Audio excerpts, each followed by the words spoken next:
Selamat pagi teman-teman, selamat pagi Pak Putro, dan selamat pagi penonton semuanya. Perkenalkan kami kelompok 14 dengan saya Muhammad Zakir Ramadan bersama rekan-rekan saya di sini ada Pak Reza Akmal dan Vita Rashid Al-Fatih. Di sini kami ingin melaporkan hasil kerja kami, yaitu kami melakukan rancangan cold storage tepatnya yaitu Design and Thermofluid Performance Analysis of Modular Cold Storage System for Tuna Distribution Cold Chain Optimization dengan kasusnya adalah Pantai Sedang Biru di Kabupaten Malang. Jadi yang melatar belakangi eh, karya ini adalah kita tahu bahwa Indonesia itu merupakan negara penghasil tuna terbesar di dunia, bahkan telah menyumbang 15-17% produksi tuna global dengan berbagai macam jenisnya. Namun, nilai PHFL atau nilai atau turunnya nilai jual ikan setelah dipanen in- untuk Indonesia, terutama Jawa Timur, sebesar 20,7%. Nah, terdapat beberapa faktor yang menyebabkan PHFL ini. Salah satunya adalah dalam segi quality loss, yaitu eh, buruknya penanganan, waktu, dan tingginya temperatur penyimpanan. Oleh karena itu, grade-grade dari ikan ini bisa turun. Dampaknya adalah nilai jualnya bisa sangat turun. Bisa dilihat di data dari Alibaba ini, harga harga jual dari grade 1 ke grade 2 dapat turun setengahnya, bahkan lebih. Oke, jadi untuk Pantai Senang Biru sendiri ini memiliki cold storage, namun jaraknya itu 36 kilometer dan 54 kilometer, di mana jarak tersebut cukup jauh dan memakan waktu banyak dalam transportasinya. Di mana kita tahu bahwa Pantai Senang Biru itu memiliki produksi ikan yang cukup tinggi. Nah, Pantai Senang Biru sendiri sudah memiliki cold storage, tepatnya di Pondok Dadap, namun harga untuk mengoperasikannya itu tinggi, jadi sampai sekarang tidak dioperasikan. Oke, dari latar belakang tadi, kami mengambil beberapa masalah. Yang pertama, jarak cold storage yang cukup jauh. Jadi kami ingin merancang cold storage yang on-site, yang berada di Pondok Darat tersebut. Lalu yang kedua, integrated cold storage atau ICS yang ada di Pantai Sendang Biru tidak beroperasi karena mahal. Jadi kami ingin eh, merancang cold storage dengan biaya yang rendah. Yang ketiga adalah ICS dirancang untuk selalu beroperasi dalam kondisi kapasitas penuh, sehingga tidak efisien. Jadi kami ingin merancang ICS yang dapat dikonfigurasi secara modular. Dan yang terakhir, kami ingin menggunakan refrigerant yang non-toxic dan non-flammable, tidak seperti amonia, yaitu refrigerant R404.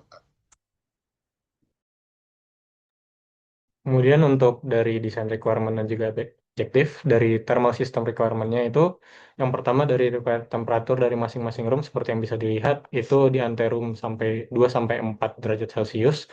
ABF zone dan freezer zone ada di minus 18 derajat Celcius itu di temperatur ikannya. Untuk ABF cooling time di 5 jam, retention time 4 jam sampai menjaga ikan di suhu minus 18 derajat Celcius. Kemudian refrigerannya harus taat hukum dan minimum COP di 2,5. Strukturnya harus di kapasitas 100 ton dengan pembagian sebagai berikut. Materialnya harus food grade, ada insulation system, drainage system, dan harus mudah untuk loading dan unloading. Kemudian kami juga ingin ada temperatur alarm sistemnya. Objektifnya sendiri adalah menjaga kualitas tuna untuk tetap baik agar bisa diekspor dan long term consumption good. Kemudian kami juga ingin mengoptimasi power consumption dari refrigeration system ini. Untuk constraint sendiri dari kondisi geografis itu karena lokasinya di pesisir pantai, iradiasi dan juga temperaturnya sangat tinggi. Kemudian untuk mutu ikan, RH anterum dan freezer harus dijaga di atas 90% dan refrigerannya sendiri tidak boleh menggunakan amonia. Kemudian untuk double stage vapor compression cycle ini eh, yang kami gunakan dan tidak menggunakan sistem cascade. Limitationnya sendiri, data volume tangkapan tuna itu dari referensi sekunder, proporsi tuna grade satunya itu menggunakan referensi industri, dan benefit operasional dari arsitektur modular masih berupa hipotesis. Kemudian untuk assumption-nya sendiri, komoditas dan skopnya, desain dirancang untuk melayani tuna sebagai tuna family species yang membutuhkan cold chain ketat untuk ekspor. Kemudian dari properti thermalnya menggunakan referensi dari tuna bluefin sebagai representatifnya. Eh, Representatif ini enggak berpengaruh yang signifikan banget untuk sizingnya. Dan untuk thermal loadnya, udara di dalam kompartemen diasumsikan well mix untuk perhitungan heat load. Dan ikan diasumsikan masuk pada temperatur ruangan 25 derajat Celcius. Kemudian masuk ke ABF dari 5 derajat Celcius. Dan masuk ke freezer di negatif 40 derajat Celcius.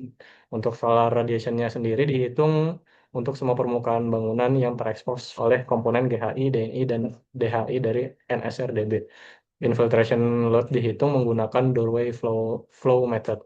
Dan untuk refrigeration cycle-nya, siklus ideal vapor compression dengan koreksi efisiensi isentropi kompresor 75%.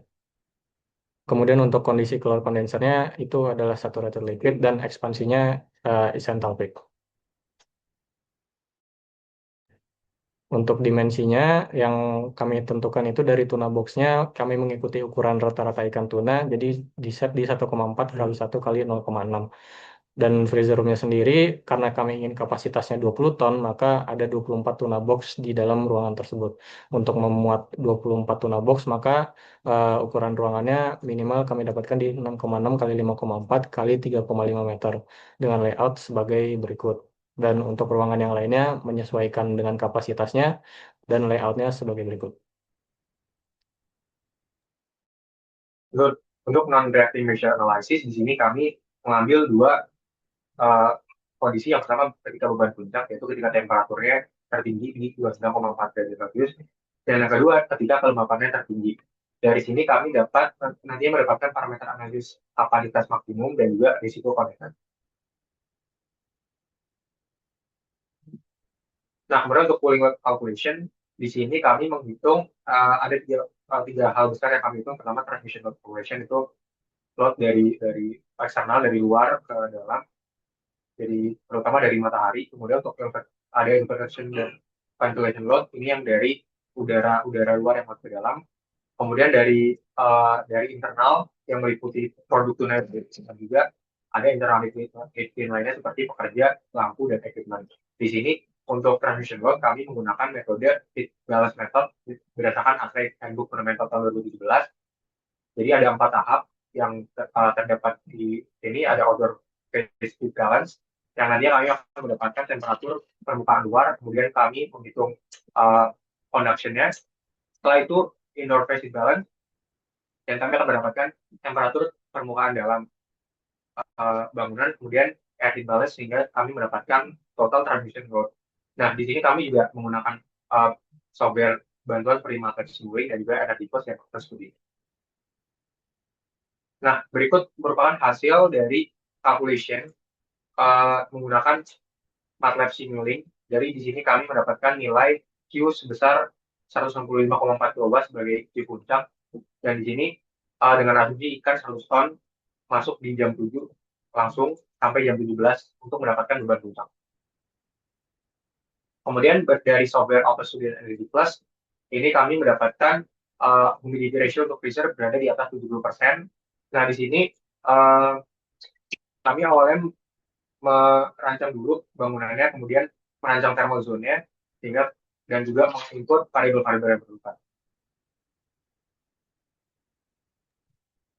Oke, jadi setelah dihitung bebannya, kami merancang proses flow diagramnya menggunakan Aspen ISIS. Di sini kami memutuskan untuk menggunakan double status refrigeration system dikarenakan ada selisih temperatur yang cukup tinggi antara ABF yang di mana minus 40 derajat Celcius dan anteroom yaitu sorry 4 derajat Celcius. Gitu. Nah, di sini kami dengan beban dan target temperatur yang sudah ada, kami melakukan iterasi dan menggunakan beberapa asumsi sehingga kami memutuskan temperatur yang kami inginkan di outlet di Aspenisis dan kami mendapatkan beban yang dibutuhkan dari tiap komponen sehingga COP yang dapat adalah 1,6. Dengan data-data yang sudah ada, kami melakukan komponen selection. Untuk kompresor sendiri, kami menggunakan Beecher software dan mendapatkan dua jenis kompresor yang berbeda sesuai kebutuhan. Lanjut. Nah, untuk kondensor di sini kami menggunakan Kelvin Select RT dan didapatkan eh, dua opsi dan kami memilih yang memiliki dimensi yang cukup.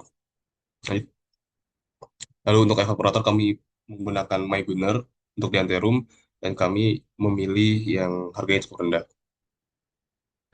Untuk di freezer kami juga menggunakan Meguiner. Di sini kami memilih yang surface reserve-nya paling kecil. Nah, untuk di ABF ini kami menggunakan Kelvion Select RT lagi karena untuk Meguiner memiliki opsi yang lebih sedikit. Jadi kami menggunakan Kelvion yang mampu memberikan opsi yang lebih luas. Kami di sini memilih yang kapasitasnya mendekati yang kami butuhkan. Dari Hmm. komponen-komponen yang telah dipilih sebelumnya, kami akhirnya membuat 3D modeling dari tiap ruangan dengan dimensi evaporator yang telah mengikuti evaporator yang kami pilih. 3D modeling ini lengkap dengan lampu, fishbox, dan juga eh, model manusia untuk nantinya dimasukkan ke tahap simulasi. Kemudian di tahap simulasi sendiri, kami memasukkan input berupa mass flow inlet dan juga pressure outlet dengan data-data yang bisa dibaca di sini. Untuk operating condition, room temperature awalnya ada di 25 derajat Celcius. Dan heat flux dari tiap komponen ada di sini. Nah, ini untuk hasil yang didapatkannya bisa dilihat bahwa temperatur rata-rata dari ruangan freezer ini ada di negatif 24 derajat Celcius dengan beberapa titik panas di bagian evaporator inlet sebesar 26 derajat Celcius. Sedangkan untuk maksimum velocity-nya sendiri ada di 9,9 meter per second. Nah, kami juga menganalisis, jadi kami menggunakan Open Studio untuk dua kondisi ketika ada produk load dan juga tanpa produk load. Karena untuk dengan yang ada produk load tadi sebelumnya itu untuk mencari kondisi ketika kondisi maksimum. Nah, tapi kami perlu untuk analisis lebih lanjut kami membutuhkan uh, analisis dengan beban yang lebih bervariasi, beban produk yang bervariasi. Jadi kami di sini mendapatkan load tanpa beban terlebih dahulu. Kemudian data tersebut kami masukkan ke dalam model model website yang sudah kami bikin dengan menggunakan Python dan Streamlit. Di sini kami bisa mengatur durasi periode penyimpanan, ruang yang aktif, kemudian produk ikan, pekal ikan yang ini diinginkan, dan kemudian kami dapat menggunakan skenario. Nah, berikut contoh hasil analisisnya.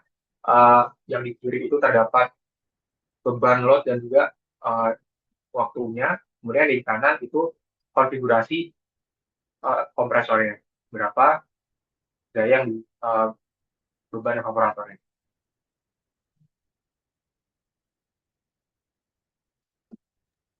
Kemudian untuk kesimpulannya sendiri, dari target yang telah ditetapkan sebelumnya, itu kami berhasil mencapai required temperatur, ABF cooling time, dan juga refrigerant yang taat hukum. Namun untuk COP-nya sendiri itu masih di bawah target 2,5, yaitu sebesar 1,6. Untuk strukturnya sendiri, kapasitas dan materialnya tercapai, dan untuk easy for loading dan unloading-nya juga tercapai. Kemudian dari sisi objektif, dari hasil analisis di ANSYS menunjukkan freezer dapat menjaga temperatur produk di angka negatif 18 derajat Celcius. Dan juga RH yang didapatkan itu di atas 70%, sehingga untuk objektif menjaga kualitas tuna itu tercapai. Di lain sisi, untuk optimizing the power consumption-nya, itu kami sudah menerapkan sistem yang modular, walaupun COP yang didapatkan hanya sebesar 1,6. Sekian yang dapat kami presentasikan, kurang lebihnya mohon maaf. Wassalamualaikum warahmatullahi wabarakatuh.